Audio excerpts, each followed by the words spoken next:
rest and rejuvenation are really, they're important and we don't do it enough. It is a thing. I agree. Yeah, it makes us smarter. We are live on YouTube. All right. All right, so let's jump in. We have a lot going on. We have some really interesting stuff for today. So welcome to the July Equity Advisory Group for the Interstate Bridge Replacement Project.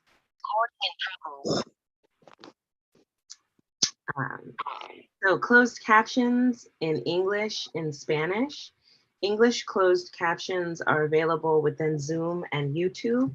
Users can follow this link to view both English and Spanish captions in a separate browser window. ibr.news/captions. Next slide. How to access closed captions. At the bottom middle of your screen, you should see a menu of options. If you can't see the menu, hover your mouse over the bottom middle of the screen. Then click on the CC icon and a separate window with captions will appear. Next slide. ASL interpretation. In the effort to continue to center equity, there is an ASL interpreter in addition to closed captioning. To make sure the interpreter is always visible, please right-click their video and select Spotlight Video. For those watching on YouTube, when we screen share, you will be able to see the slideshow, closed captioning, and the ASL interpreter. You will still be able to hear different people speaking, but may not see them. Next slide. Webinar participation. Thank you for joining us. Please join audio by either phone or computer, not both. We encourage panelists to turn on your video. Please keep your audio on mute when not speaking.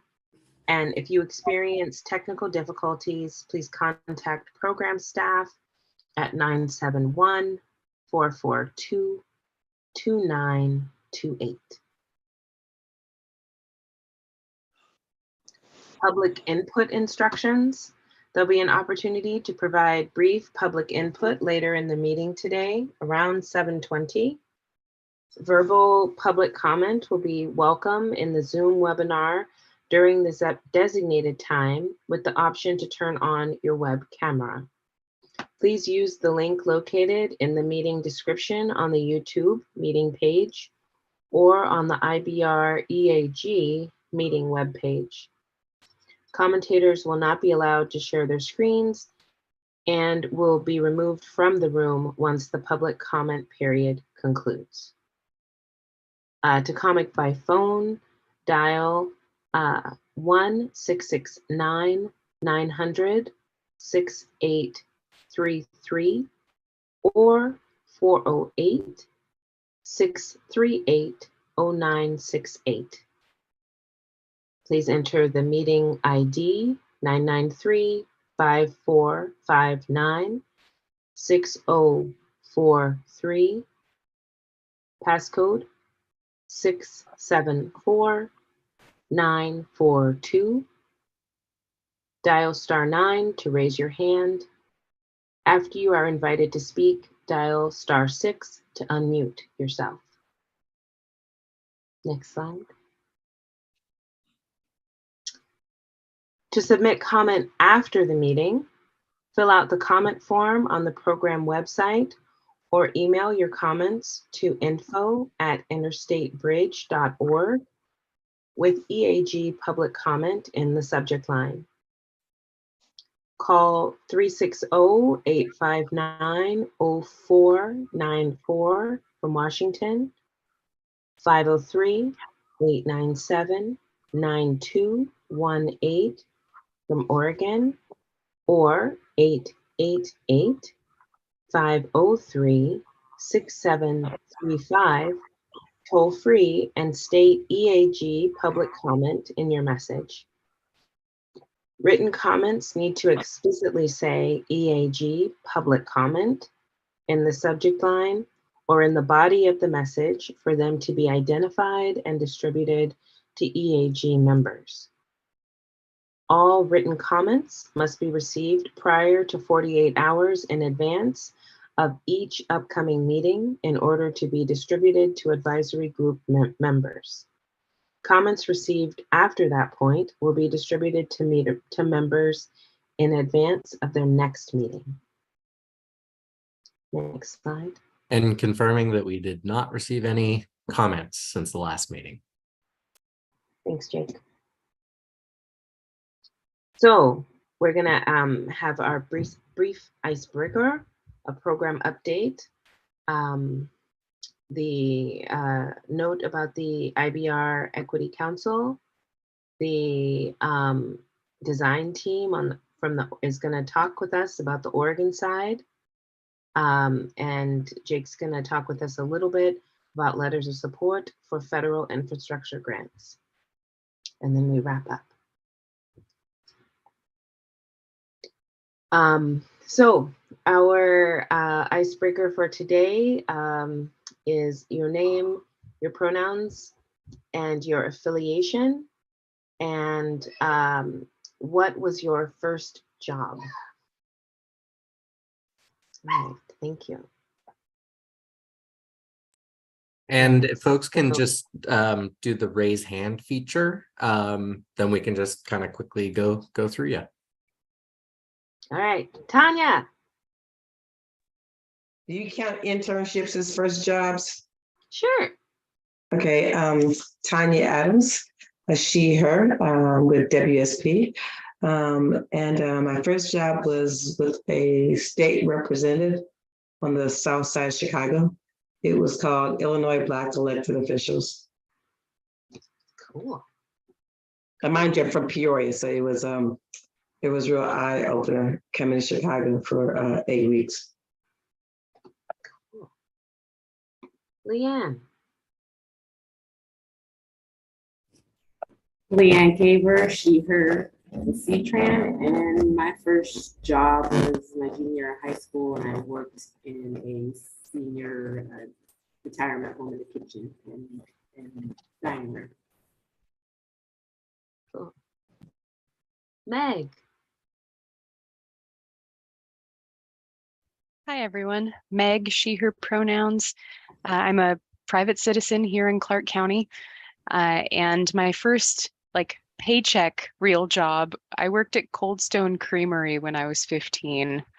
Part of the audition process was singing. And I was like, well, I can do that. I can scoop ice cream. So. That's great. That's great. John Gardner.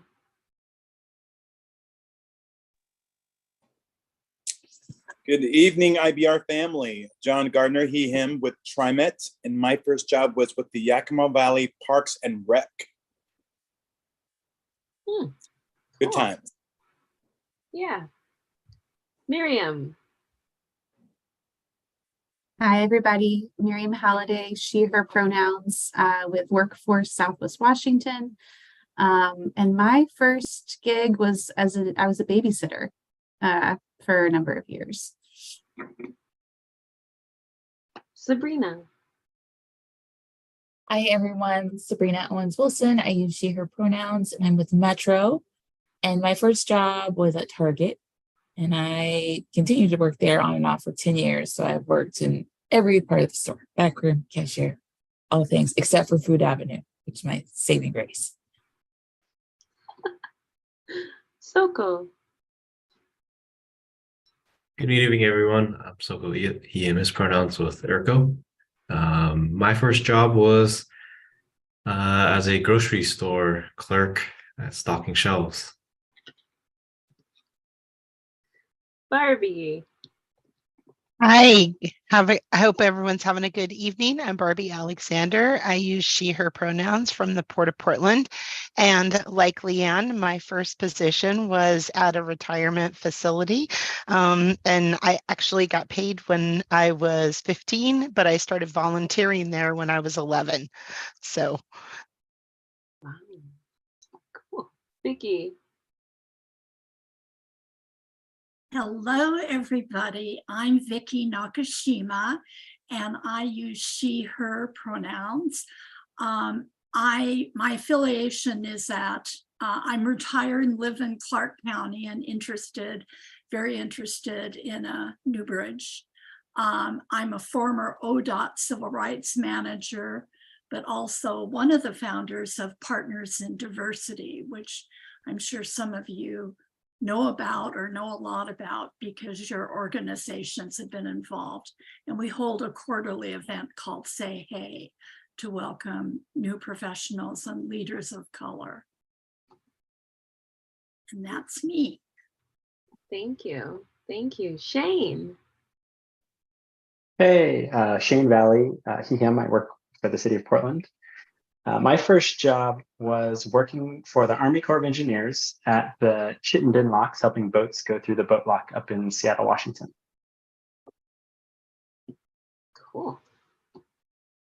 All right. So I think, are those all of the EAG members that have gone? All right. All right, great. So we're gonna move into our program update with our administrator, Greg Johnson.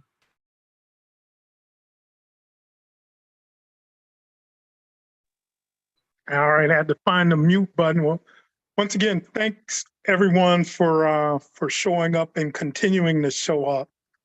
This is 2.5 years of effort that you guys have put forward to help our team stay centered in equity and make sure that we are living the words. So let's go to the next slide and I will give you an update. And the first update is the great news that the Oregon legislature pledged $1 billion, committed $1 billion towards the construction of this IBR program. So we now have in the bank just about $3.3 billion. $1 billion from Oregon, $1 billion from Washington, actually 1.1 billion from Washington, because they are funding an interchange out of different funds. And we also have a commitment from both states for tolling authority, which will raise another 1.2 billion.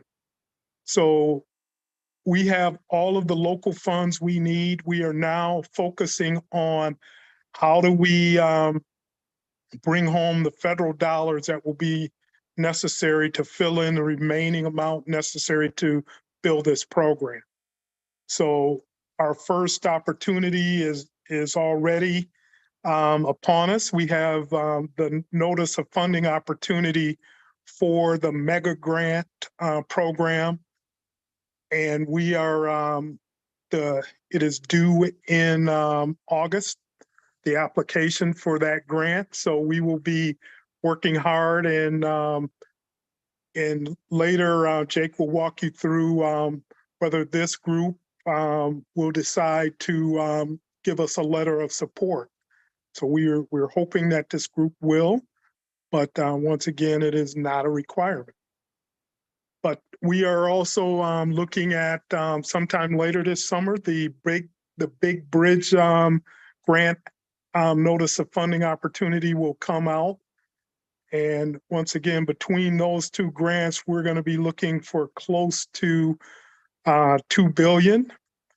And the third federal grant that we will be looking for is the Federal Transit Administration Capital Improvement Grant. So this is huge for this program. We are someplace that the previous program never got to with the commitment of the local funds. So, but we are also busy on a number of other things. One of the key things that happened middle of last month was a DBE meet and greet, where we invited a number of DBEs to come to our office, and we gave them an update on the program and listened to their skill sets and look to say how they could get involved with the program, how they could win contracts, whether it's in this current stage that we're in or as we move towards construction. So that was an excellent meeting. I think we had over, I want to say 30 participants, 30 to 40 participants. So very well received. We will be having more of those where we will be inviting prime contractors who will be also looking to construct this to do some matchmaking with DBE firms. So this is what equity in practice looks like. On mega projects, it is not traditional to have DBEs come in this early to understand and get prepared for projects like this. But once again, our program is committed to equitable treatment. And so women and minority firms having an opportunity to meet with program staff and talk about what this program is all about was, we think, what equity looks like in practice, just a small piece of what we do. We also had a economic forecast breakfast that was hosted by the Columbian in Vancouver. So I participated on a panel, and the panel was about getting this bridge built and the impacts that it will have on not only the city of Vancouver, but on the city of Portland and the region in general. So very well received, a lot of enthusiasm about getting this project done. We also had the Port of Vancouver tenant breakfast. The Port of Vancouver is one of our key partners. We're going to be impacting some of the work that they have done on the Vancouver waterfront. So we are closely tracking with them on what bridge types and bridge configurations will look like.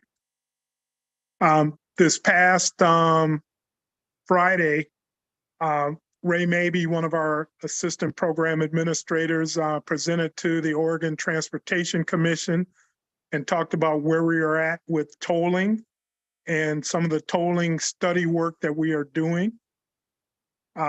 Tomorrow, our other program assistant administrator, Frank Green, will be presenting before the Washington State Transportation Commission, once again talking about tolling.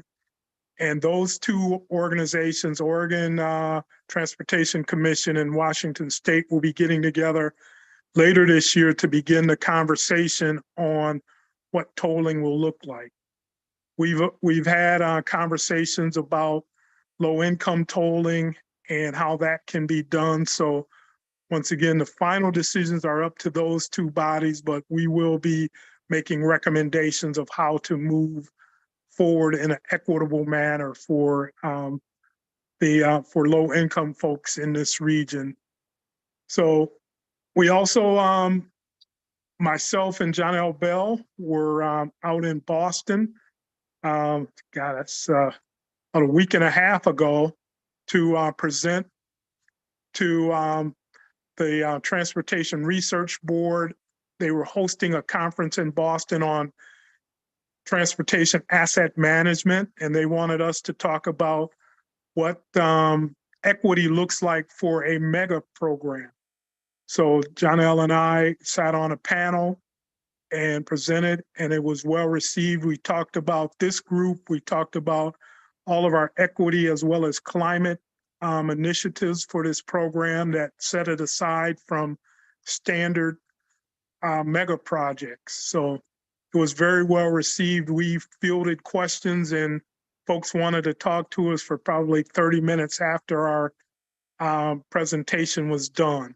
So, but our team has also been busy. We've been at summer fairs and festivals, both in Vancouver and Portland. This past weekend, we were at the Vancouver Pride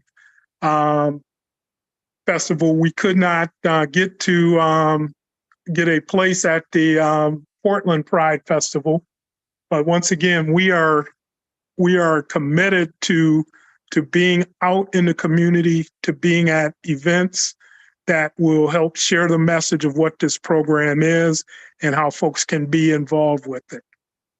So also, one of the things we are planning on doing is having office hours where we will have either community members, businesses, folks who want to come in and learn more detail about the program.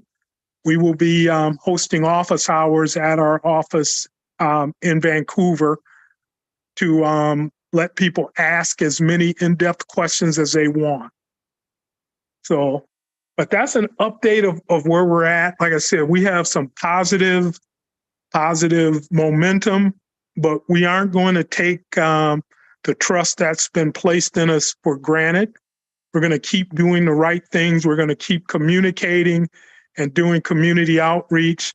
And once again, center this program both in equity and climate as we move this forward. But I want to take a minute, just administrator's privilege. One issue that keeps coming up, and wanted to make sure this group here's again from me on this topic. We have folks who think that we have not put in the appropriate amount of work to address the issue of whether a tunnel should be built in lieu of a bridge. And I want to assure this group and anyone listening that we have. We have probably spent over $150,000 studying this issue, going to meetings to talk about it. And a tunnel, an immersed tube tunnel, does not work at this location because of how traffic has to be maintained, because of we're threading the needle between downtown Vancouver and Fort Vancouver, because we also have to have access to Hayden Island. A tunnel would not allow us to do any of those things. By the time a tunnel daylighted, we would be well north of SR 14 on the Vancouver side, and we would be actually on mainland Portland and not be able to hit on Hayden Island. So this is something that I take very seriously. I've defended our team and the work that we've done on this issue, but folks are adamant and they're passionate, and I admire their passion for it. But once again, we've done the work. We've had experts, not advocates. We've had experts in immersed tube tunnels come and do the study and do the work for us and tell us that it's just not feasible given all of the constraints that we have here. And, you know, riding a bicycle in a tunnel for a mile and a half, that's how long it would take to daylight, is something that we've heard is not a desirable condition. And then folks say, well, leave the old bridge in and you can use that for bicycle traffic. That doesn't work either. So we've looked at everything to see if a tunnel could work, because a tunnel could make my life that much more simple. It just does not work at this location. The technology is sound for an immersed tube tunnel, but it just doesn't fit at this location. So I wanted to take some time with this group, and I'll probably do it with every other group, because we're getting stones thrown at us that says, well, you haven't investigated this. We have, and we've done it thoroughly. So with that, I'll climb off my soapbox and take any questions or concerns that this group may have for me. Doesn't have to be about tunnels.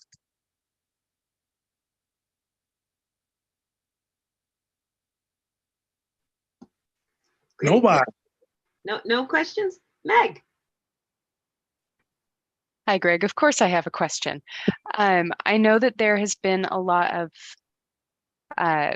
similar to the tunnel discussion, the idea of a third bridge and needing to do that.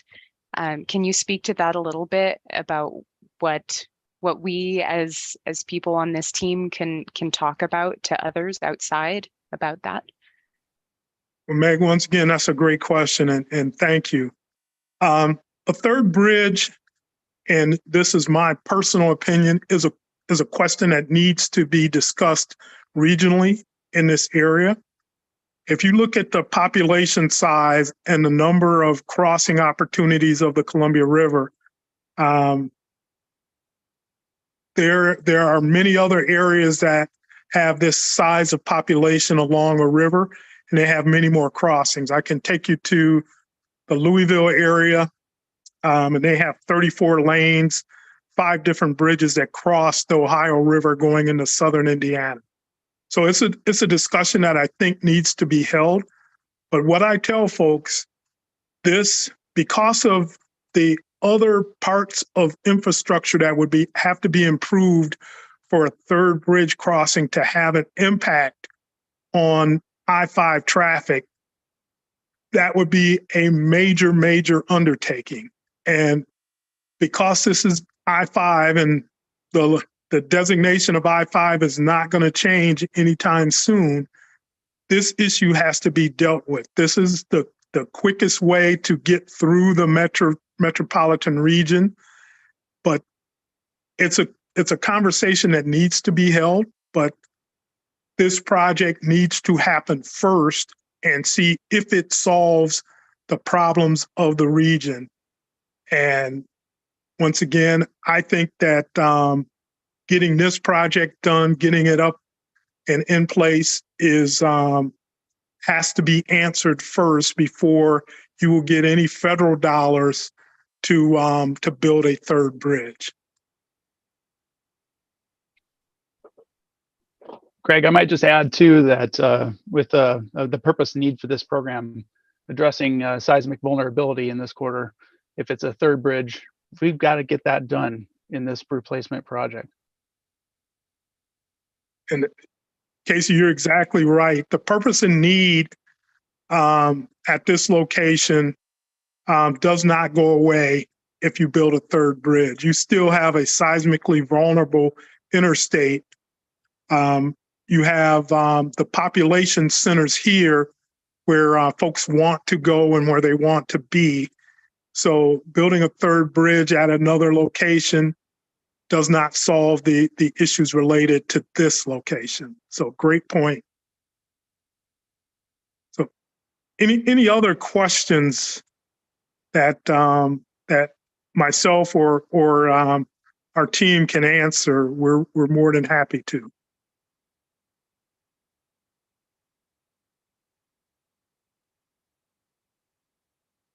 All right, hearing none, Dr. Hunt, I'll turn it back over to you. Great, thank you. Thank you. All right, so I'm going to turn over to Emily, and Emily's going to talk with us about the IBR Equity Council. Thank you, Dr. Hunt. Next slide, please. All right, so we know that it's of great interest to this group how the equity framework is being implemented within the program and all the different aspects of its work. So to provide structured coordination around the integration of equity, the program is forming an internal body that is going to be called the IBR Equity Council. And the purpose is really going to be to support the application of the equity framework across the entire program. So the council will also inform initiatives related to equity, such as DEI lunch and learns and trainings. And it will also help to identify other strategies and work with program teams to keep building this internal DEI capacity. The Equity Council will include representatives from each of the program disciplines to really ensure that all of the program teams are receiving support around the integration of equity and the equity principles that are outlined in the framework. And the council will provide quarterly report outs on the work that's being done. Next slide, please. So we have a couple of discussion questions related to the Equity Council, and Dr. Hunt, I will turn it back to you to help facilitate the discussion around this. Great, thank you. All right, so what suggestions do you have for the council to ensure successful implementation of equity throughout the program? And are there examples of tools, other strategies your organizations use that might be good models? All right, so let's trying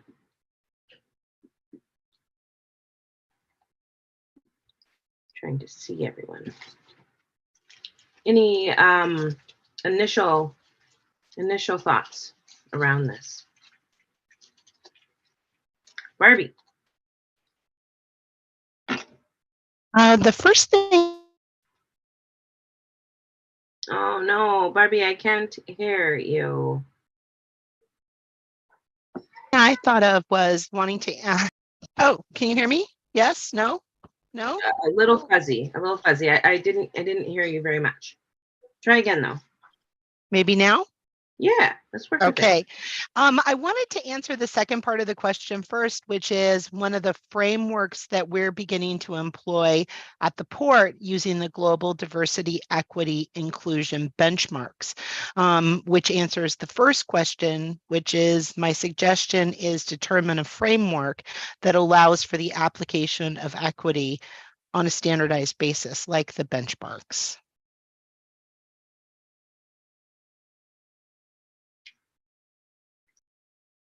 Would you tell us a little bit more? Sure. The benchmarks were really born out of the Tennessee Valley Authority's work that started in 1993. The first official benchmarks were published in 2006, and they include the most recent iteration, which is June 2021. They brought together 147 panelists from across the world to develop in 15 categories, 275 benchmarks that address all areas of things like sourcing, HR, internal, external, community engagement, government, philanthropy, each of these categories.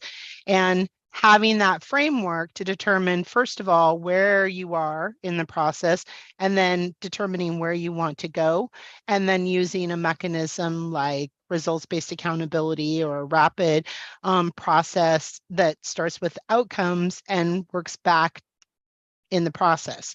So that was kind of where I was thinking in terms of having that framework that could be applied in the different areas of the construction, either whether it's community, internally, or the bridging group. What research are we looking at? Those elements, and then having that structured framework to engage instead of coming at it like, how do you eat an elephant, right? One bite at a time.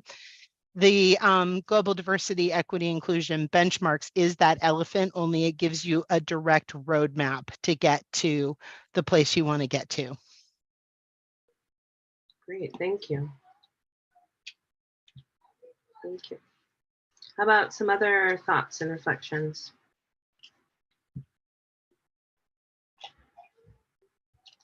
Vicki? As much as I often dislike being on a Zoom meeting, I would have to say, in my experience, I'm on a couple of boards that are statewide. And in order to get participation more broadly, Zoom works if it can be used properly. I mean, as all of us know, for me to go from East Clark County to downtown Portland or to the Portland metro area for a meeting ends up being a half day to most of a day for a couple-hour meeting. So I just encourage us to use alternative ways of holding meetings and making sure they stay short and tight, so that we can get the broadest input, especially from people who are not free to take time off or attend meetings regularly.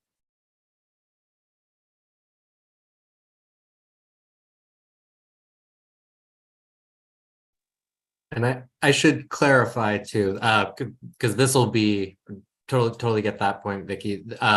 This will be made up of IBR staff. So hopefully we won't have as much of an issue as far as availability and such, but we do have staff in different places. So yeah. Sabrina. So- oh, sorry, Greg. Oh, I was just going to make an observation about why this internal council is going to be necessary, and we think it's going to be a powerful tool for us. This project, once again, we're in the early stages. We haven't started construction. This council will hopefully guide us for the next 10 to 12 years as this project is being constructed, and will interact with the equity advisory group with this team to make sure that we are carrying forward the spirit and the wishes of this team, as well as living up to what we said we are going to do in centering equity. So we think that this can be a tool for consistency internally for our team, but also to help implement things that this team tells us. So that's one of the, I think, fantastic reasons of why we are implementing this equity council. Sabrina, and then Nicole. Sabrina from Metro. I think this is a really great idea, and I think addresses some of the conversation that we had at the last meeting, and the committee's kind of, or what are we, group, committee, something, forget what it is. I think desire to understand how the framework is being applied. And so kind of creating a body that's responsible internally and will report back to the EAG, I think will be a helpful structure to have. I wanted to see if you could just say a little bit more about kind of who will be on the council and like how it will connect to all of the pieces of this project. So I know it's big, there's lots of teams, there's lots of consultants, and like kind of what structures are you gonna have in place to make sure that like this council has access to the spaces that are needed to have impact? I think I can take that one. So, you know, like you say, a bunch of different disciplines are involved in this. We've got our transportation planners, we've got our environmental team, we've got our financial team, structures engineers, all that. So we have these different teams, and each team is going to be required to delegate to appoint someone from their team to be on that council, and then liaise back to that team. Like Emily said, we'll have regular reporting that group does to say, well, first they'll develop a work plan, and then report back on progress towards the things in that work plan. So hopefully it is a bit more structure than more formal structure than we've kind of had so far. But that's the idea. Also, like we're talking about here, ideas for what might make this successful from folks who have seen these types of bodies at your organizations, and maybe lessons learned about what works, what doesn't work. We want to hear that, but hopefully that answers it. I guess I'll ask that. Does that answer your question, Sabrina? Yes, it does. Thank you. Nicole. Hi, I just wanted to say thank you for hearing us at our last meeting, and bringing that so quickly to a full turnaround. And I think Sabrina actually hit it right on target of what I was going to say. So I will just co-sign everything that was already stated. Great, thank you. Nicole, did we get to hear your first job? No.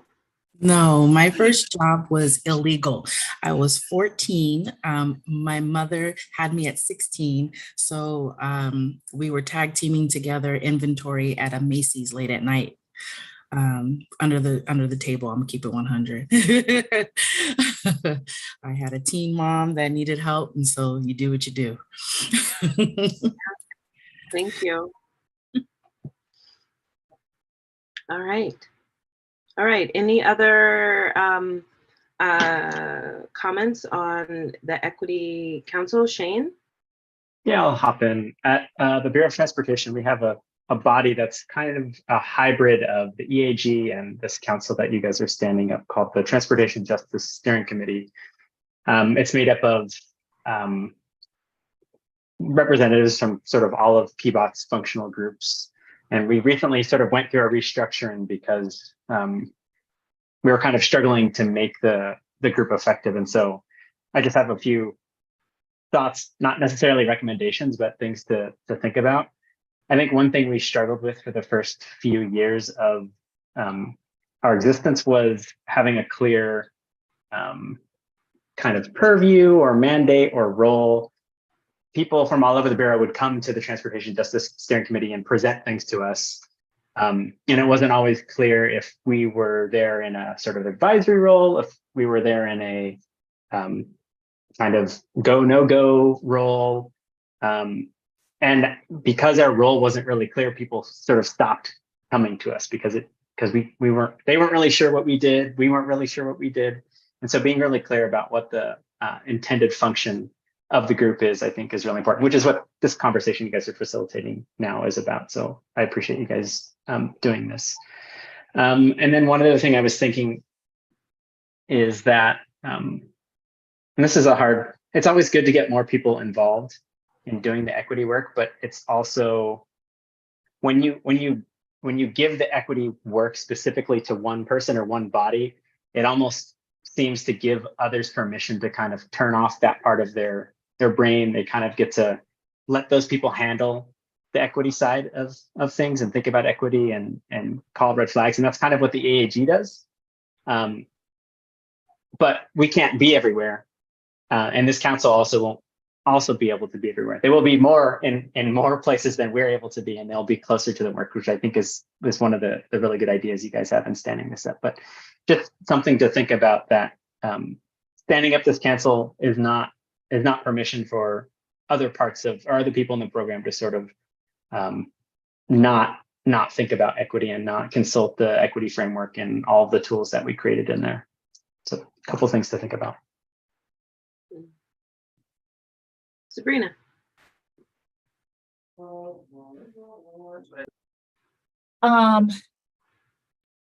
Something I'll offer that I don't know has the full solution to, kind of in the same vein as what Shane was saying. We have I think when you have a lens or framework, often folks are looking for you to be like, great, you did it. And that's like not, I think you want to avoid being in that space. Like, tell me we applied the framework, yes or no. And I think thinking about like whether it is being really upfront about what it is you're looking for, how you're measuring success, real clarity on what the role of this council is. Because I do feel like in big projects like these that require a lot of technical expertise, we actually need the folks that have the technical expertise to do the equity work. And so sometimes just keeping in mind that these councils, these kind of bodies don't take that ownership away from folks. Like, it's to support their ownership, to be a thought partner, to help them think through how they're going to apply it in their work, versus you're kind of giving them the like, good job, sign off.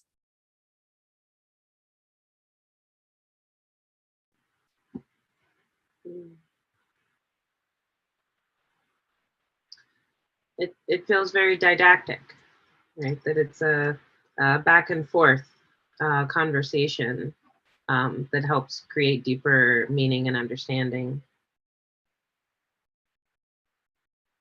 Yeah. Great. All right, so we're gonna move on. As thoughts emerge, shoot Jake an email. All right, so program design, Oregon side. Well, maybe I should ask, Emily, did you get what you came for?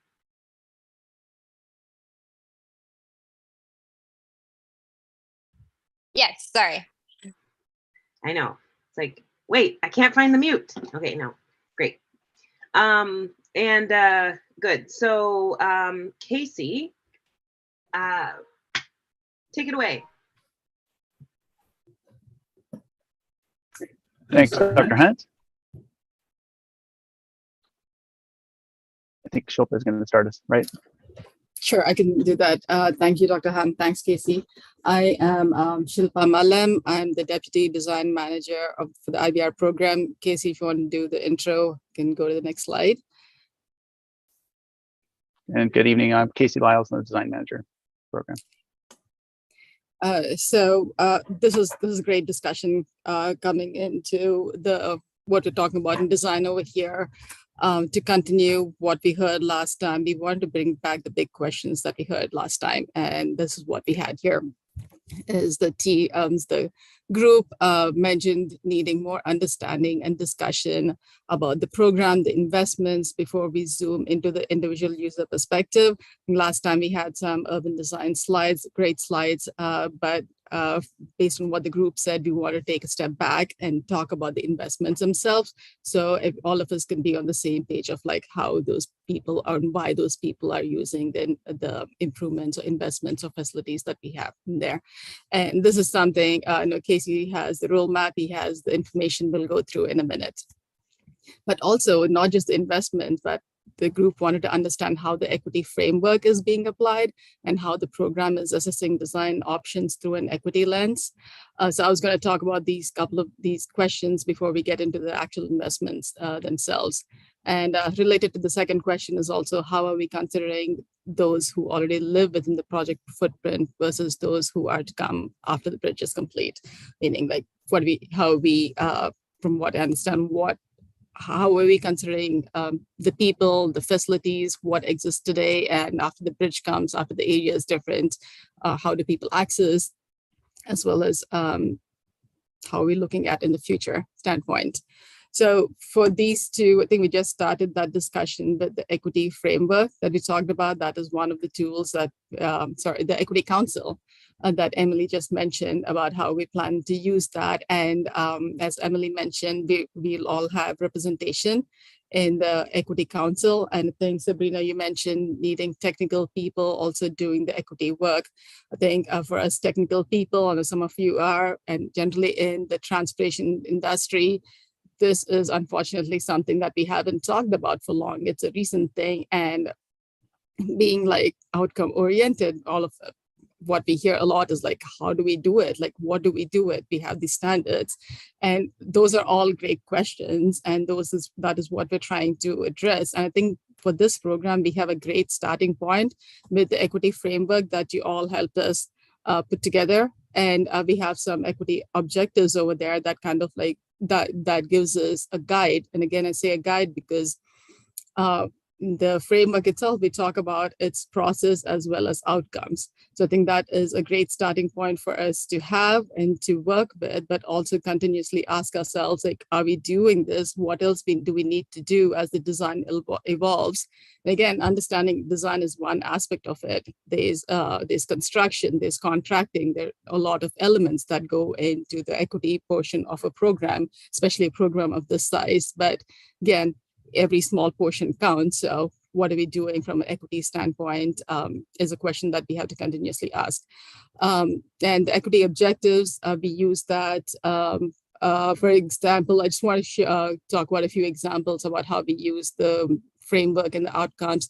We used it in the screening process, if you remember last year, for the modified LPA, when we're looking at different options, trying to assess it from an equity lens, the mobility and accessibility of it, the physical design of the improvements, and then how we got into like a decision-making process, as well as avoiding further harm. I'm just talking about from like a physical design standpoint, trying to reduce and avoiding further harm. So I wanted to so since we're talking about the Hayden Island portion and the Oregon portion of it, I wanted to show an example of how we were thinking about improvements when it comes to improvements from a design standpoint. And if we can go to the next slide, please. So this is the coordination that we were trying to, this is part of the coordination we're trying to do between design and the equity teams. So this is part of the information that we collected as a program on who lives in the area. It's all about the people, whether we talk about interchange, we talk about transit, we talk about active transportation, it is all for the people. We're trying to serve the people who live in a program area and who access the program area. So if I'm looking, for instance, if I'm looking at transportation improvements and I'm looking at this data, I'm looking at age. I'm looking at the disability information that I have here, looking at the number of people that have to use transportation to work and the vehicles available. Like today, for instance, you can say that these facilities exist. The active transportation facilities exist. Sure, they exist, but whom is it really serving? It's probably serving a young male because they're not really, some areas are dark, some areas are really narrow. So you're really like probably like young and I guess brave enough to use that, but it's like if you're like a mom trying to take the kids across the river or on these facilities, that's probably not something that we're very comfortable doing that, or maybe not comfortable doing that after dark. But the facility we want to build is not just like providing the facilities, but also to make sure that it is accessible for and inviting for all ages and abilities, irrespective of gender, of like age, of ability, and race, and from all of these aspects. So, and that was a little bit of what you saw last time about if we were to do that, how should it look? Not just like the width of it, how far can people be able to see, so to be able to safely maneuver from one end to the other. So that is one aspect from active transportation. And then looking at this transportation to work, we have 72% that drive, 15% that work from home, 7% that take transit, 3% that walk or bike, and 6% of households do not have a vehicle. And this impresses on the importance of having all modes of transportation and being equitable in those modes, because if they do not have access to a vehicle, we have to identify and say how best can we get them facilities, whether to like walk or bike or access to transit. Are they able to get it? And again, TriMet is a partner and one of the owners on our program. How can we work with the partners that we have, with the city, with the agencies, see what else do we need to do to make sure it's a comprehensive solution so people can get to what they need to get to. Again, we also have people who drive, and we talked about the shifts in previous discussion, I think, or maybe we talked about a lot of people here are also, employment is retail based. So there's not a lot of control on the shifts when they can come to work, when they need to go home. So being able to provide those facilities also, not all of us are privileged enough to be able to work from home. So again, trying to look at a comprehensive standpoint and say, looking at from all the origins and destinations that we have in the program, and say, how can we combine this? How can we coordinate this in order to get something that's equitable? Again, I will admit it's like what we said before, it's not a checkbox, just saying we looked at all this as checkbox. It's not a checkbox that we can just like say we did this and move on from it. It's going to be a continuous process. The process of getting through the design. And we're, like Greg mentioned, we're in the preliminary phase of it.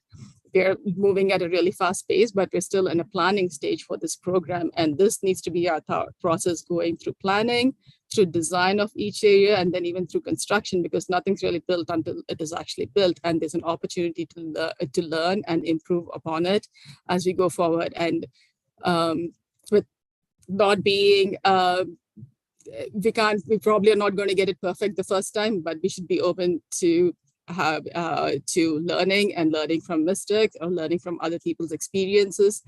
And so that's where we're thinking about from how we're trying to incorporate the equity framework from a design perspective. I think I have another slide that also looks at this is also information that we were trying to collect is where are the workers, where are they going a lot. We have about 150 workers that stay in the program area. This is the entire program area, not just like Hayden Island, but there are a lot of people who move in and out of the program area using various modes of traffic. Again, these are two examples of data that we're trying to use and also trying to use to kind of plan our facilities and also ask the questions about how are we doing everything we can. And I'll be honest, we still look at areas and say, hey, we might want to look at some more over here, some more active transportation connections, or maybe there's a connection here, but maybe it's not the best that it can be. How can we improve that? And I expect to see things like that being added as or improved upon as we move forward. So I'm going to pause there.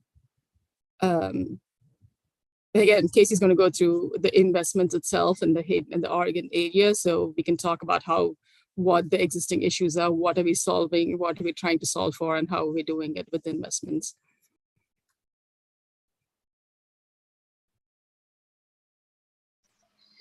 Any questions or places for to kind of bookmark to come back? Shane? And thank you, Shilpa. Yeah, of course. Thank you. Yeah, all I wanted to say also was thank you. It's clear that like you guys heard what we were talking about last meeting, and you're here really quickly to address it and frame the information you're going to share with us, and using the equity framework. And this combined with what Sabrina, sort of her last comment was, just made me think of, it's much easier to kind of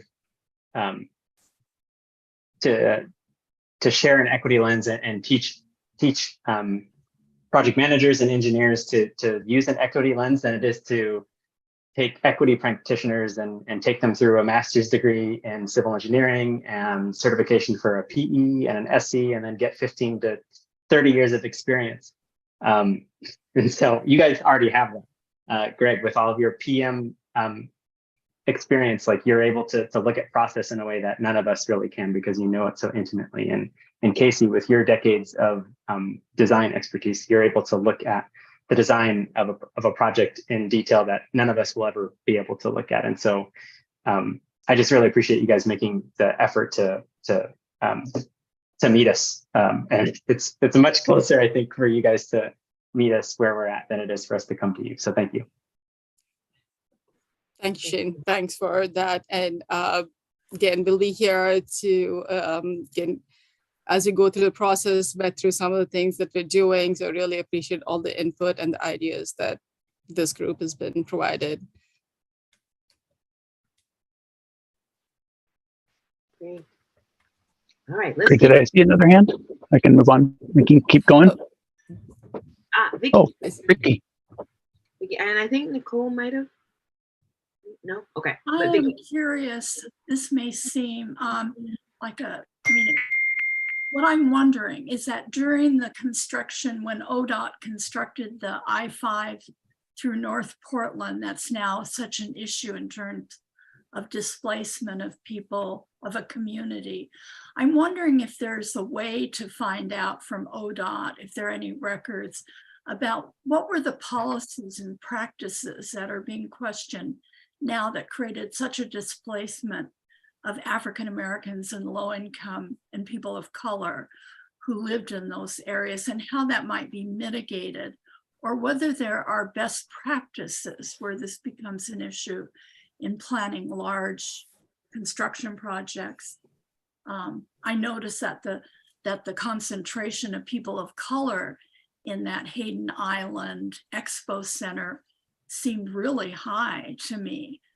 So it just seems like, you know, how can we avert getting into a situation that may have happened and it wasn't anticipated in earlier large construction projects?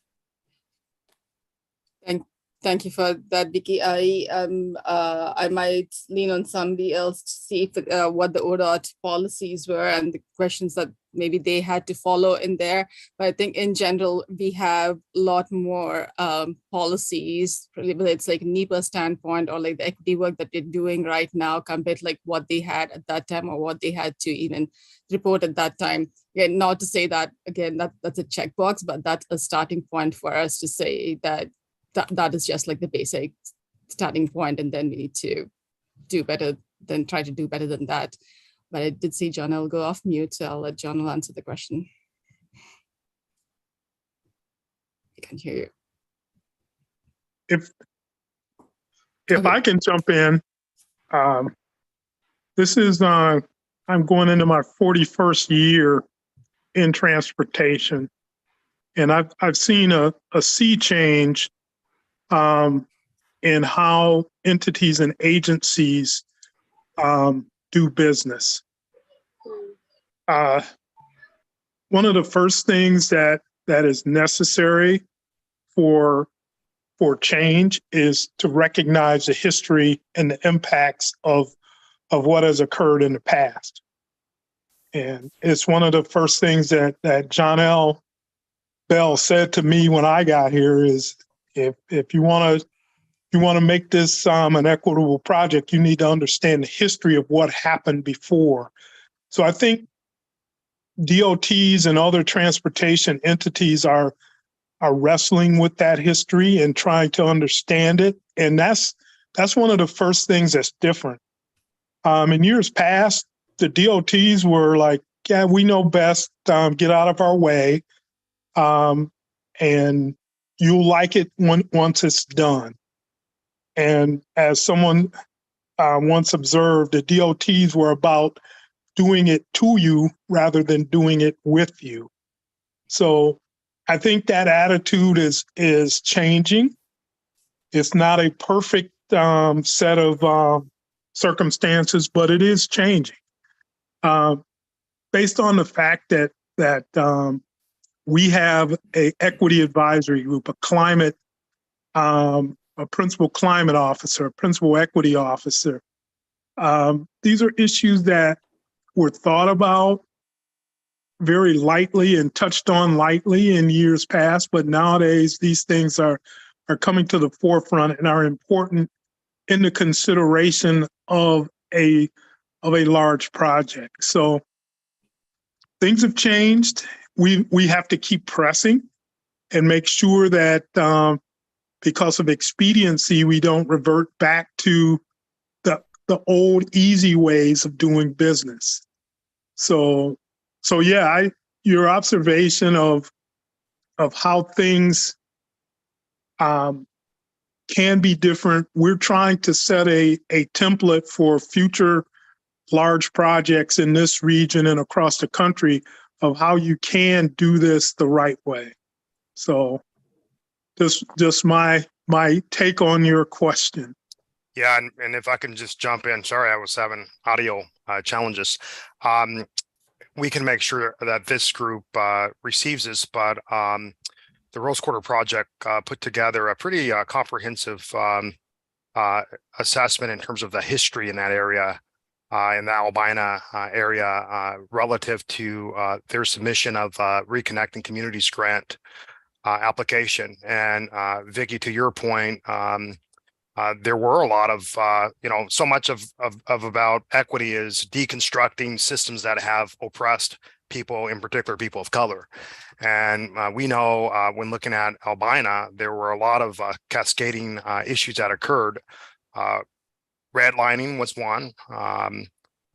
The advent of the highway system, which created winners and losers, where on-ramps and off-ramps were designed versus not, as well as where highways were designed in such a way to decimate communities without a voice. And that happened in the heart of the Black community relative to Albina. So to your point, in terms of how do we not recreate A, trauma, but B, systemic and systematic oppressive policies, part of how we're attempting to do that is, as Greg points out, by having a very truthful, intentional group like this. And I'm glad you all are seeing some of the it's one thing to receive your feedback and then to do nothing with it.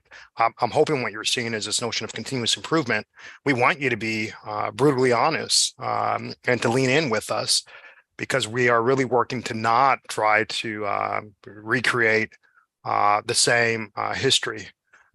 So that's one piece. The second piece is, and we'll talk more about this at I think our meeting in September, under Greg's direction, we'll be leaning into a community benefits process. How do we leverage this $6+ billion investment to ensure that the community has significant leave behinds, that we're following the notion, not just having the federal laws and EJ be the ceiling, but be the floor. How do we ensure that we disproportionately invest in communities often left behind as a result of these projects? So all of that we're going to need to unpack with you. But Vicki, I think that continues to be a watermark and sort of, frankly, a sad history that still has results to this day for us to continue to look at, learn from, and hopefully not repeat. But it's going to take all of you to kind of help hold us all accountable. We're going to do what we can internally with the internal equity council. But near as we can tell, there are not great examples of mega projects really integrating equity into every facet. So some of this is, you're on this journey with us as we kind of work to try to ensure that we do have equitable outcomes. So one thing that John L. did not touch on was when the decisions were made to cleave minority and impoverished communities, and some were not impoverished. But when those decisions were made, one of the stinging legacies is that even though it was these programs were ran through those communities, the folks who built it, who profited it from the construction, the design of it, did not look like the folks who lived in those communities. So we are being intentional with how we are reaching out to minority and women-owned firms to make sure that, once again, we do not take folks who are eminently qualified to work on these projects, whether it's as a operator, whether it's as a engineer, whether it's as a designer, and make sure that those folks get opportunities to participate. And one of our mantras is from poverty to prosperity. And with a 10-year project that's going to take an investment of $6 billion and pretty much double that investment with the outcomes of investment in this community, we expect that there will be folks who will go from poverty to prosperity.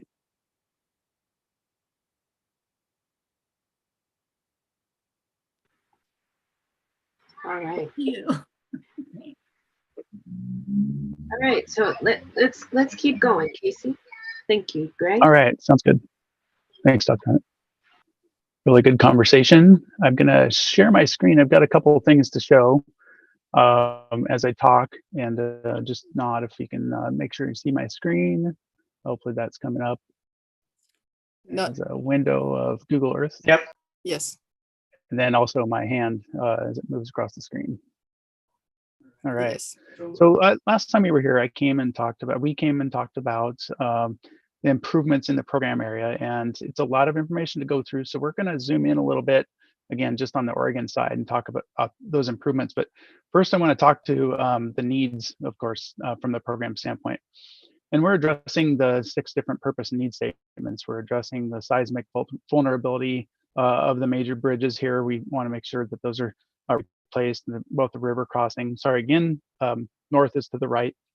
So the seismic vulnerability where they're placing the bridges, addressing the congestion through the program area and the crashes that occur both from the congestion and also the very closely spaced interchanges, in addition to the lack of facilities that we have, or those vehicles and no shoulders, very slow or short ramps to get up to speed and to get into traffic. Active transportation in the in the area, severely lacking very small facilities going across the bridge. Hard to actually make your way through the program area north-south, but not only north-south, but just getting to the north-south connections. So, and it's not just strictly about the freeway. It's like the conversation was just had, is how do you permeate this barrier? Even though Hayden Island wasn't developed prior to the freeway, we don't want to continue the same mistake. We want the permeability through this east-west barrier. So we want to make sure that the active transportation and the services that you can make your choices to get to are accessible. So addressing the active transportation through the program area, both connections to and from those existing paths, north, south, east, west. We have the mass transportation gap in the program area, and not a stop on Hayden Island for the mass transportation. So extending the light rail, of course. The interchanges in the program area, Marine Drive being a major freight, same with two of the interchanges in Washington as well, or the Mill Plain interchange, but major freight. So we have a lot of mix of vehicular traffic in the area. If you're familiar, also the interstate is also the only access to and from Hayden Island. So if you're getting on, whether you're in a vehicle or walking, biking, rolling, you have to get alongside the freeway or use the freeway to get your access to and from the island. So, and Marine Drive, again, active transportation through the program area, you can actually see some of the different ideas of trying to find your way through the program area. You can see some of the paths that are often difficult to navigate, just maybe turning you around and you have to find your way through and around the directions you're going. So I'm going to switch a little bit to some more focus on what Hayden Island looks like first, and then we'll walk through some of the investments. We've got another screen that shows some of the active transportation, how it sits today. And I think I have to get this out of the way. Just a couple of screenshots of what the active transportation that we're dealing with today on Hayden Island. The upper left picture, you can see, oh, someone brought this up, or is that me? That was me. Sorry, do you? Okay. Actually, that was fine. It was a better picture. Jake, that's fine. All right, back up. All right. But what you see today through the island, of course, with I-5 is what you don't see here is paved sidewalks. This is actually part of the ramp system today. And then you've got a bridge down there that you're going to go underneath on I-5, and a lot of the shadows. And where do you make your way through just as you approach this? Next slide, Jake. With bus stops, and again, part of the interchange area, where are the active transportation facilities? It's a wide road here. Can we get bike lanes on this, sidewalks? Those are the type of things that, where are the needs for just getting simply around? What makes it attractive to get to that bus stop? Next. And there's 3 crossings today, 2 roads and this pedestrian bicycle tunnel that connects the active transportation across the freeway. And it's just as it looks. You can't see the other side of it very well. It's very dark and in a kind of a hole. So how do you make these more attractive across the program area? Thanks, Jake. I think that was it. One more? No, that was it. So the needs for the program are clear. They're vast, and we want to go through those program investments now. Get back to the roll map. That's it's not coming up for me. Sorry, my share screen isn't coming up. Any ideas why it's not letting me hit the button share screen? IT help. Weird. All right, let's see. Let's try it again. Just throwing up on a different window here. Okay, there we go. All right, should be coming up in just a moment.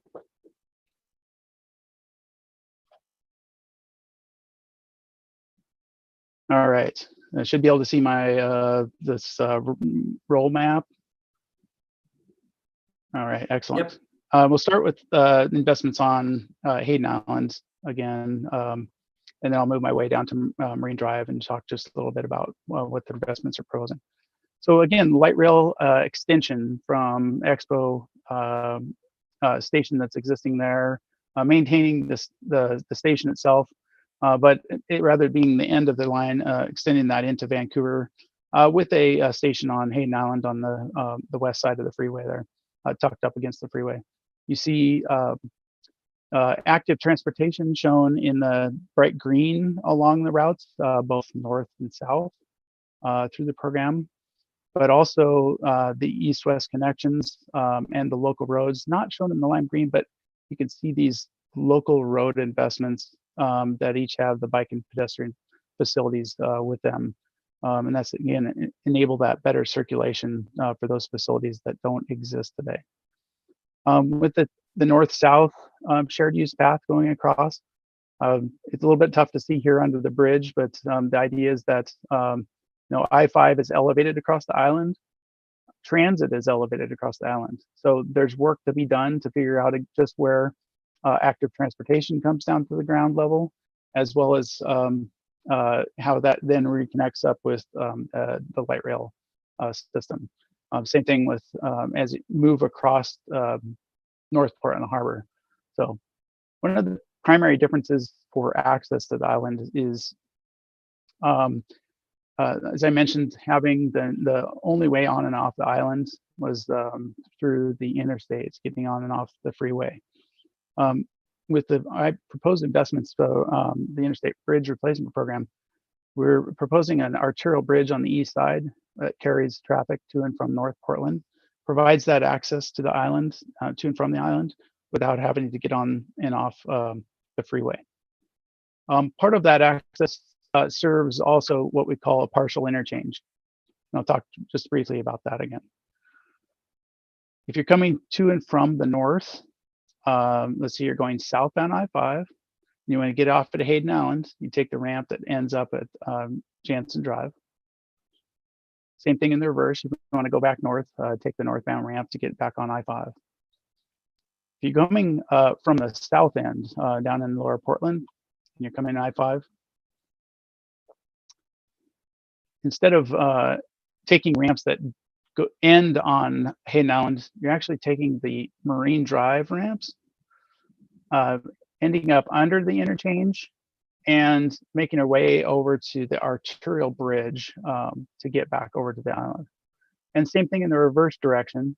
If you're heading to southbound I-5, you'd come across the arterial bridge, make your way under the interchange, and then head south on onto I-5 through that ramp. So we call that a partial interchange because there's only two ramps that actually directly go from the interstate down to Hayden Island or onto Hayden Island. The other two ramps are there, but they're at the Marine Drive. And Casey, real quick, just want to point out, and I think we said this back during the development of the modified LPA and how some of these decisions were made, but that the half interchange was one area where we're looking at half versus full interchange and the footprints that they would have. One of the design criteria, the equity focused design criteria, was about those impacts and trying to limit them. So the half interchange scored a little higher on the equity criteria, which contributed to that decision. And also, I think you'll probably get there and talk about the east-west. So I just want to make sure that put a bug in your ear for that. Yeah, so the east-west then improvements on the island, you can see not just east-west, but the local street improvements that help with the circulation. It seems like an emphasis on vehicles here, but really it is making sure that all facilities are there for your choice to get both to and from transit to the active transportation facilities, making sure that there's good permeability through the through I-5 east and west. So there's two existing roads, as I mentioned, Jansen Drive and Hayden Island Drive, The third is instead of just a pedestrian access under the freeway is an extension of Tomahawk Island Drive as it goes under the freeway. And just having that accessibility and mobility options, again, how that fits into the world of equity in the framework as part of that. And as Jake mentioned, making sure that the width of the program area as we build new investments is as small as can be, trying to minimize those impacts to the existing and surrounding facilities. All the while, you still have to balance some of that with having to keep accessibility during construction. So you'll notice a lot of folks will say, well, build it as quickly and tight as you can. We still have to keep traffic moving through the area so people can get to work through the long duration of construction. So you have a slight offset of the freeway, but still keeping that that footprint as small as you can get across the island. Going to move south then. Both Hayden Island and Marine Drive interchanges, again, they're all so closely spaced. Shilpa, do you want to add something? I think you might get there, Casey. One of the things I was going to also mention is that we're planning on making videos later this summer, because we're showing you a lot of information this meeting and upcoming meetings about how to get from one place to another.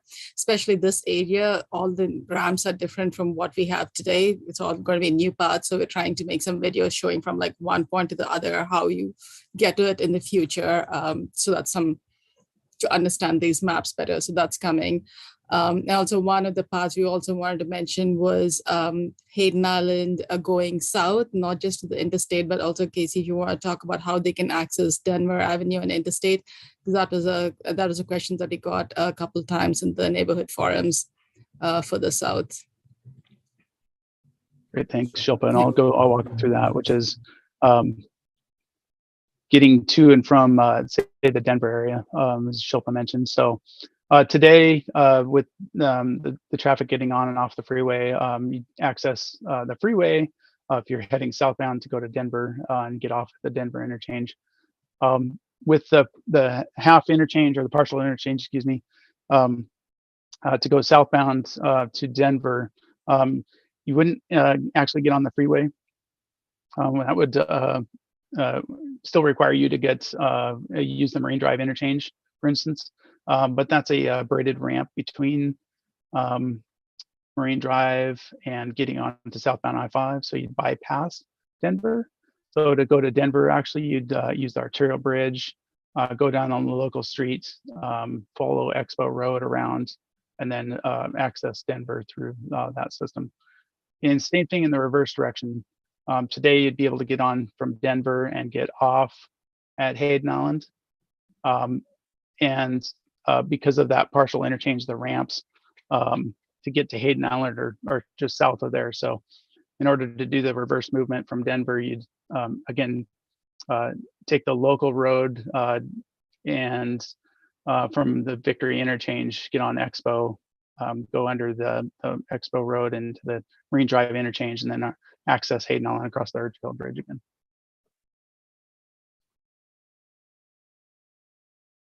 So I'll move south just a little bit now for Marine Drive and Victory Boulevard. So again, the active transportation improvements, both east-west through the interchange. I'm zoom out just a little bit because I want you to see that one of the things, of course, is the east-west 40-mile loop trail through the interchange area. That's a great east-west route, but with a little bit of gap through the interchange area. So trying to improve that, but also the connectivity of that to the north-south system, and making that as the best wayfinding as possible through the program area. The other, you actually still see active transportation facilities on Marine Drive and MLK. That's partly the maintaining the through route for those more experienced users likely. The interchange is replaced with a single stop single light interchange, or something to be determined similar, efficient for the interchange form. And that replaces that kind of, I don't know if you're the whoop-de-doos and the loops that people have to make today to get on and off the freeway. Part of the issues today, of course, with the Marine Drive area, with the congestion of the freeway is when the freeway is congested, similar to Hayden Island. One is you can't get to and from your either residents or even businesses. The second part is those backups cause you can't get to the freeway either. So people will be taking different routes or bypassing signals, taking turns against signals or making their own movements because their frustration levels. With the change at the interchange access, we have to make some modifications for like the Bridgeton area. Today, the access is right close to the interchange. So we need to move some of that access away from the interchange. If you're coming northbound on MLK today, you actually go right up to the interchange. And if you're going to go to Hayden Island, you take the on-ramp to Hayden Island, which is actually a big loop, go underneath and then get on. In the future, with this, you actually get off MLK back here and go up, I think it's Vancouver Way, and then go up to make your way to the Arterial Bridge. And then one of the other parts to mention too is I kind of alluded to this with the Hayden Island access to the south, but in the southbound direction was a braided ramp system. So the ramps to and from Marine Drive to southbound I-5, braiding with the Denver exits so that there's no interaction, there's grade separation between those interactions.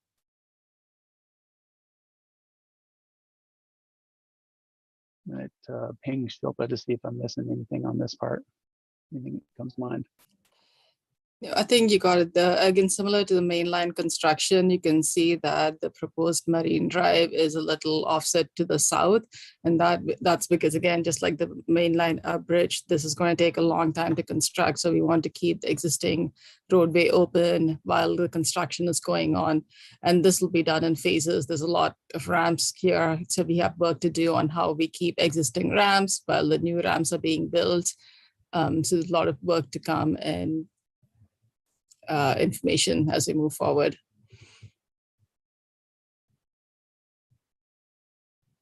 So that's a lot of information again to go through, but I thought we'd pause just to open it up to are there any specific questions and kind of give you access to talk about. You might have specific to and from, for instance. One of the other things I did want to touch on briefly though before I open that is there was a question last time about what about property impacts and how are we addressing that, from an equity lens, but just in the program itself. And this map is something that we wanted to make sure that we're getting people familiar with how to read what the investments are in the program area. And it doesn't technically reflect all of the impacts. In other words, when you look at the map and say, is that property impacted? And this map isn't intended to do that. What this map is intended to show what those investments are. And what happens next is in the publication of the draft supplemental impact statement, environmental impact statement, that publication will actually describe what all the properties are that are impacted within the program area. This does have some lines of showing what the permanent impact boundaries are. So some people might infer that, well, I'm within that boundary, and so I may be impacted or not. And again, the publication will define that for all the individual properties. But again, we are trying to avoid those, impacts if at all possible. Looking both meeting the needs of the purpose need for the program, but also balancing it.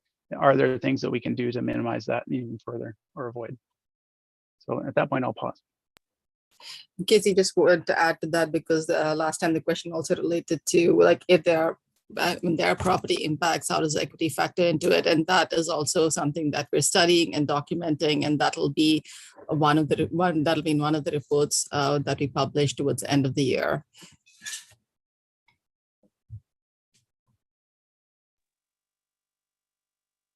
So Casey, Shilpa, I have a question for you. I know the answer, but it's again, some of the critics of the program have asked, why did we favor putting the partial interchange with ramps to and from Washington? And why couldn't those ramps be to and from Oregon or from Portland that landed on Hayden Island? Yeah, there's a couple pieces to that, Greg, and I appreciate you bringing that up. The ramps that go to and from Washington land on Hayden Island with a little bit less impact, and don't also go across the harbor. The ramps that were potential to and from Oregon, because they actually they end up going across North Portland Harbor, they actually push the impacts out a little bit on the south side of Hayden Island. And what that does is causes our footprints to be a little bit wider on the south side of Hayden Island, with the potential for more impacts to the residences, the floating homes, the boat business, the docking, et cetera. But the residences on the west side. So definitely the discussion of those impacts is something is along the lines of, could we impact less? The other aspect of that is, of course, the circulation with traffic, and the circulation of the ramps on the south side for traffic. We're able to actually still have most of the function of those two ramps with the Marine Drive interchange without affecting the effectiveness of the Marine Drive interchange.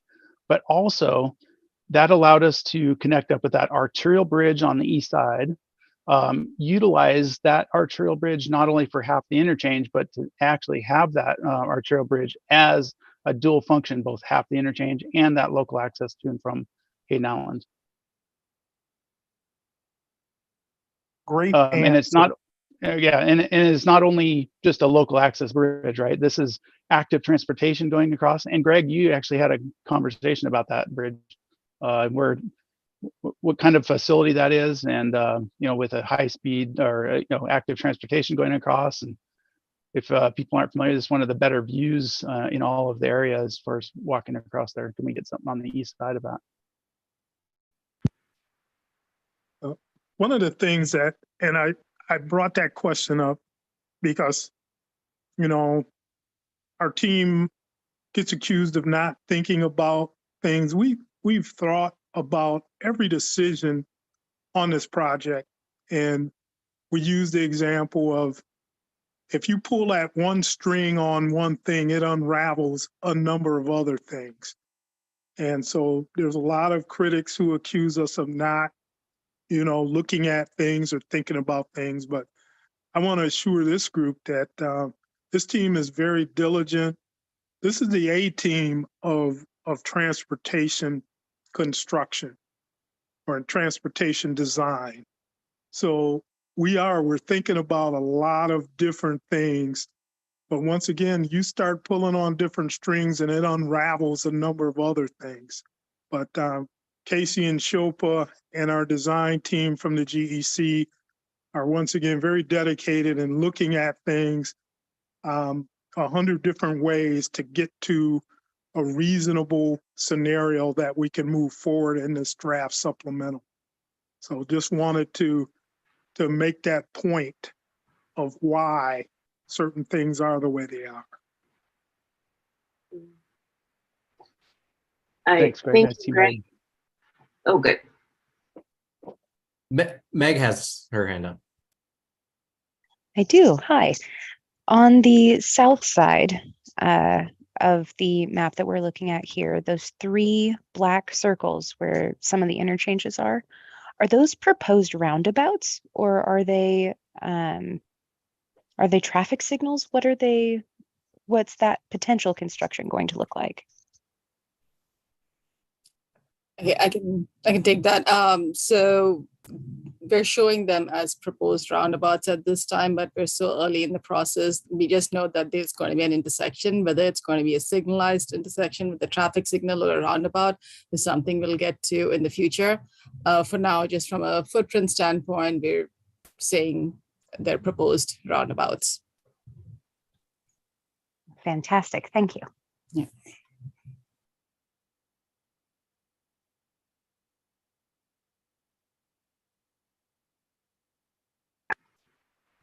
Great. Well, let's keep going, Casey. Dr. Hunt, we made it through those elements of the presentation, so we definitely had a few more minutes, and Shilpa might add something else. I have a question. The agenda this month was based mostly on the questions and the feedback that we received last month. So I just want to do a check and see, is this kind of information that you wanted to see and understand before we went into the details of like urban design? Like, so here we're trying to show who is in the area and how we can get from one place to the other. And so the next step is hopefully to be saying, hey, here's the active transportation that we're looking at. But then how does that active transportation, how can that connect to transit? How can that go underneath the bridge or over the bridge? So again, I'm very, very deep into the program, so it like makes sense for us, but it'd be, just want to check and see if this is the kind of information that you wanted to see, so that way we can replicate it for the rest of the program area before we talk about urban design and the zoomed in version of what each location might look like, or how we all want each location to look like.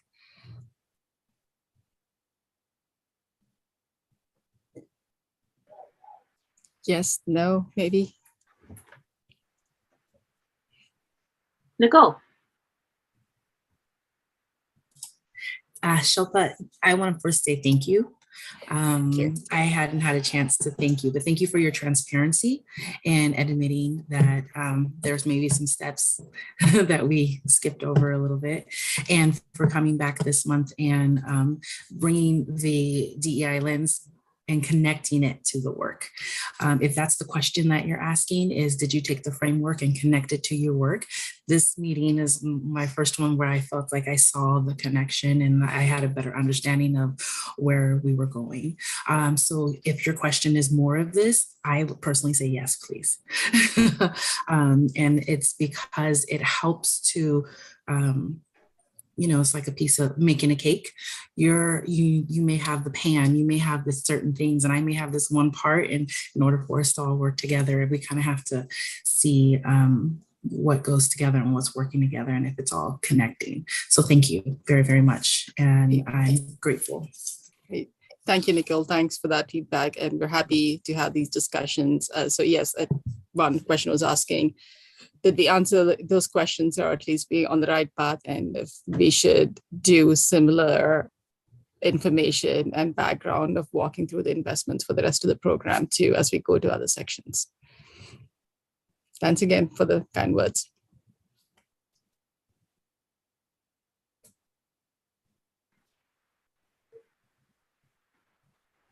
Other reflections or thoughts? Hi, this is Selko. I just wanted to say thank you to Shilpa, but also thank you to Greg and Casey for this very thorough background on the information. You know, at this point, I think because it's such a complicated project and so many layers to it, your acknowledgement of the history of the region, but then also what we can do to do no further harm according to our equity framework is, you know, very present in this meeting. Vicky? Thank you. You know, I appreciated Greg raising some of the controversies around the planning, because I think many of us have heard the same things from community members or people who know that we're involved in this committee. And Greg, you helped a lot understanding on a couple of issues, you know, what your response is and what you're doing about it. And I don't know if there's any easy way to share with this committee kind of highlights of what are some of the current issues that the team's facing in terms of communications or misunderstandings or need for clarification. So thank you for that, Vicki. One of the things that we have on our website is we won't call it debunking, but facts versus myth of things that folks think we haven't done, and we give them the answers. So I would ask if folks they want to see some of the other challenges that we're facing, that is a great place to look at some of the questions that we get on a regular basis about how this project has been planned and early design. But yeah, it's this tunnel issue. We have talked about it from day one when I got here, and we keep thinking we put it to bed, and it's like a zombie. It comes back to life. But I do want to assure the folks that we do listen, and we listen carefully, and we do investigate when folks have questions and concerns. We do look into them. But yeah, that facts versus myth on our website is a good place to see some of the challenges that our team has faced.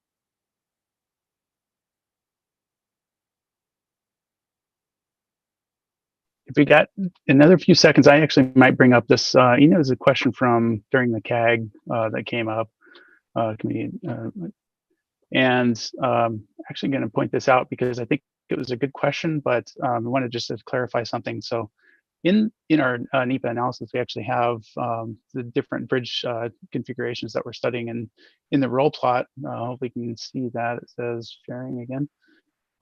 We had in the main part of the row plots the double deck bridge, and then also in the option of the single level bridge. And one of the questions that I guess was pointed out to me, and not really as much as a question, but the width of that and where those impacts are because of that width. And you have most of the difference in the width of those impacts between the double deck and the single level are really across the river. But just as you look at the width of that, you can kind of see the comparison as you get onto land. And by about the time you get to just about Hayden Island Drive, they're really back to about the same, the width. So we just wanted to point that out when you look at these. You can kind of see that comparison based on the lines that are involved down below. So just something that came to mind.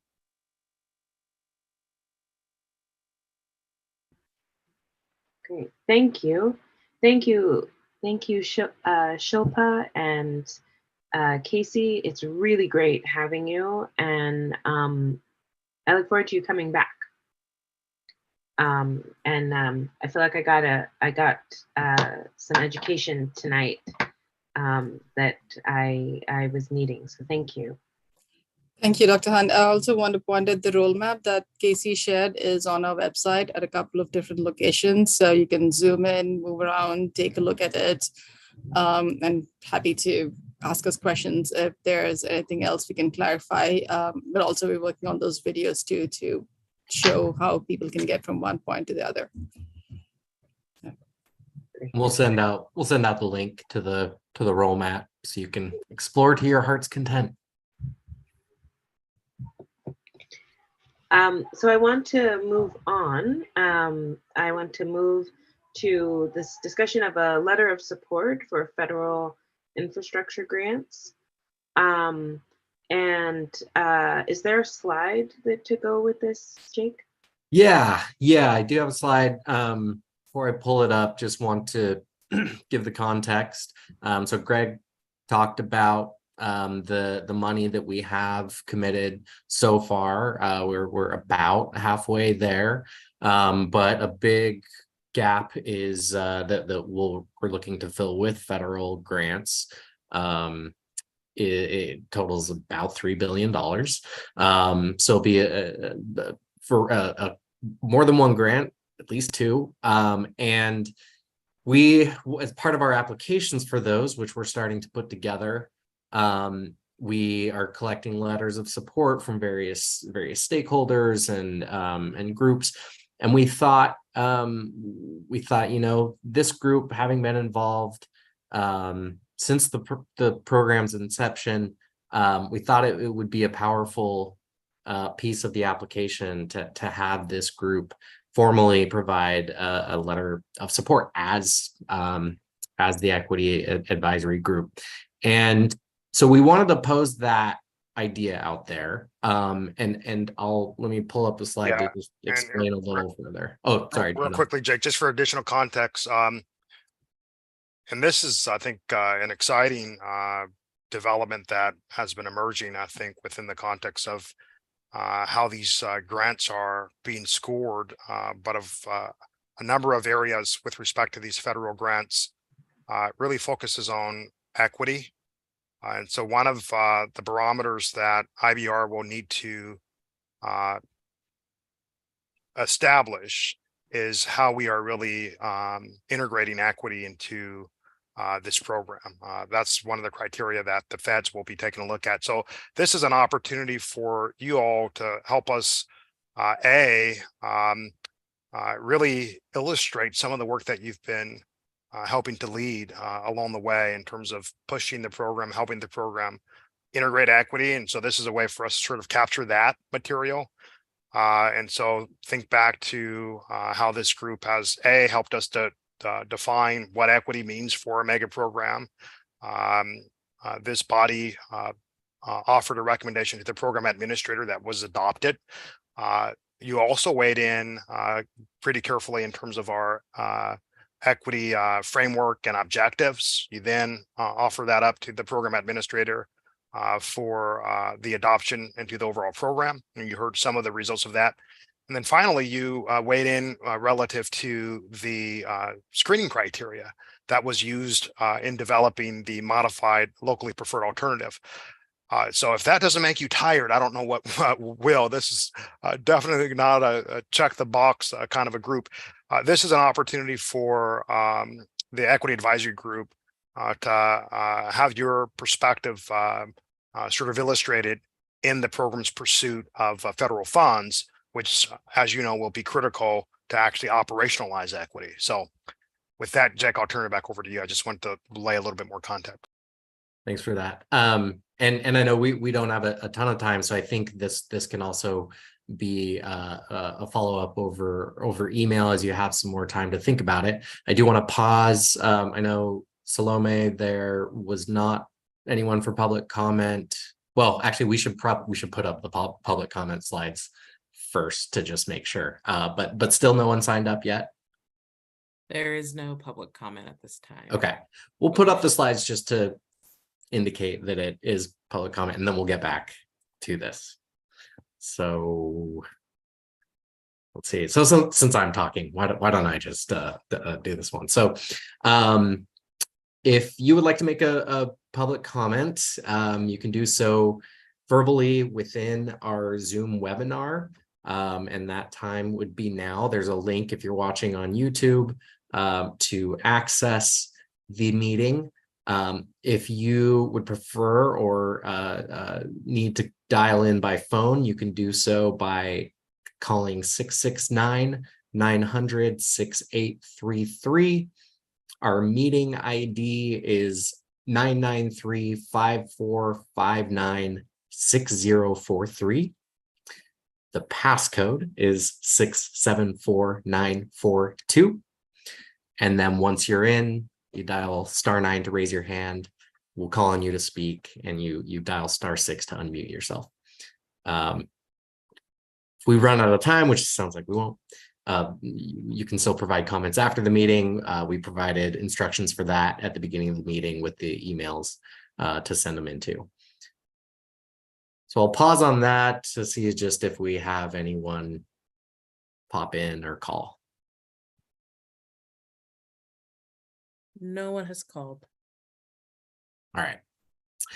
Well, so then going back, so this letter of support, the thinking here as far as a proposed outline that we would put together is we would talk about who the EAG is, how you've been involved, talk about the need and importance of the program specifically from an equity perspective. And then, you know, we want to be clear that this isn't saying that this group forever endorses every single component and detail of the program and is, you know, just giving a blanket approval of every decision. Rather, what areas of interest you will be focused on moving forward. You can even put things that you would like to see as far as outcomes of the project. The main purpose is to say, you know, this is another group of folks who are in support of this and feel that it needs to be delivered. And we need this money to do that. So with that, we just have a couple questions. If you're on board with this, are there any modifications to that outline that you'd like to see? Any additions, any changes, any removal? And what would you like to see included? What should we highlight? What should we emphasize in that?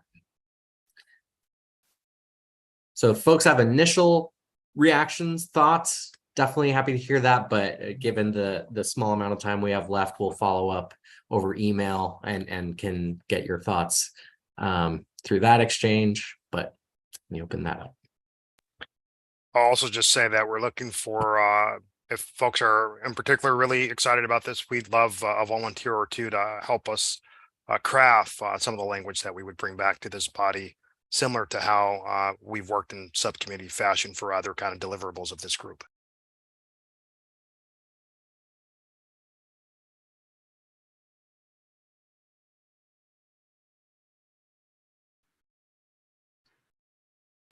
Is this group not excited about federal funding? It's like I think it might be 7:30 on a Monday evening. I mean, if bringing back some of the tax dollars doesn't excite you all, I don't know. I mean, it gets me excited as much the IRS takes, you know. Vicky? I'd be willing to help. Thank you, Vicky. Vicky. Yeah. Well, you know, I think folks can send their thoughts again to Jake, and Jake will be talking with sending out some communications about this letter, and yeah. So, and thank you, Vicky, for jumping in. Appreciation for real. So I think Greg. Well, just real quick, we know that the application will be due towards the latter part of August.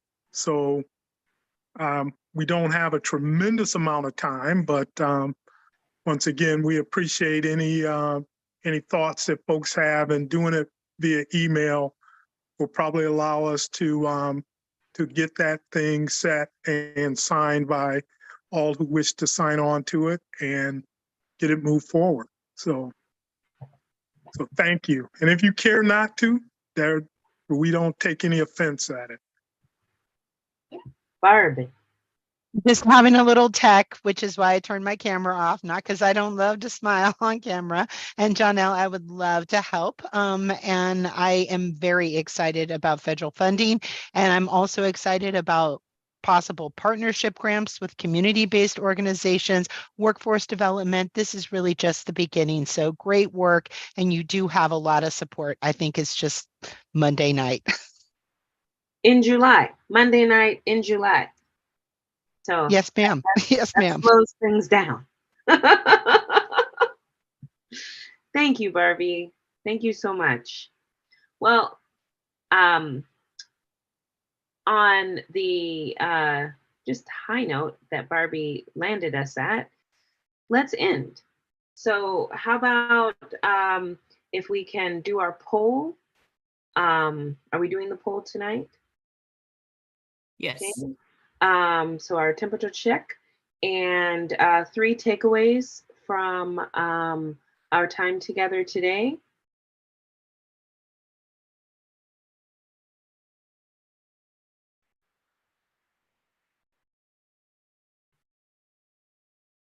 My first thought was, Meg, what do you think? Meg always kicks us off. It's either Meg or Sabrina. Of course it's me. Of course. I am just really grateful that you heard us last week. We were very, very concerned that we were blowing past a huge component of understanding who this project is for. You know, it is not just for trucks that are going over the bridge. It is not just for cars. It is for individual people in many different modes of transit trying to get from point A to point B. And I'm really happy that you all heard us and moved so swiftly to actually elicit some internal change. I'm very grateful.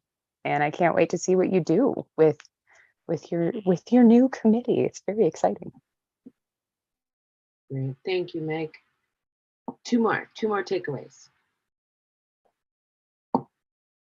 Well, one takeaway that I have is just a lot more knowledge about what I can see it a little bit better. So that is helpful. One more.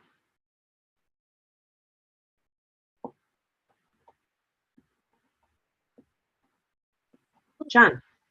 Yeah, I'll echo what Meg said, and special appreciation to Shipla, who just kind of walked us through the design and really made a point of addressing specific points that were brought up in the last meeting. And of course, as always, the staff work is stellar. And of course, we're ready to sign on and support. Many of us have written grants before, so we recognize the value in having so many organizations and agencies lean into this work. So just great work to the IBR team, and just looking forward to the next conversation. Great. Vicki.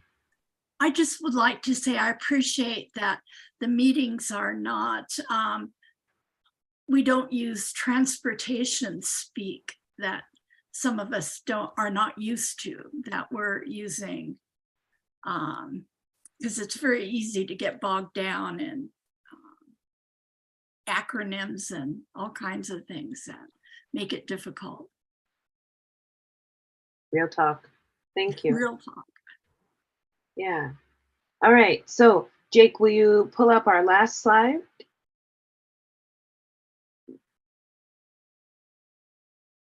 Or you can simply say. The only additional thing it says is our next meeting is August 21st. All right. So August 21st, 5:30. See you then. Take care, everyone. Be well. Thank you, everybody. Thank you, everyone. Thank you, everyone. you. See you soon.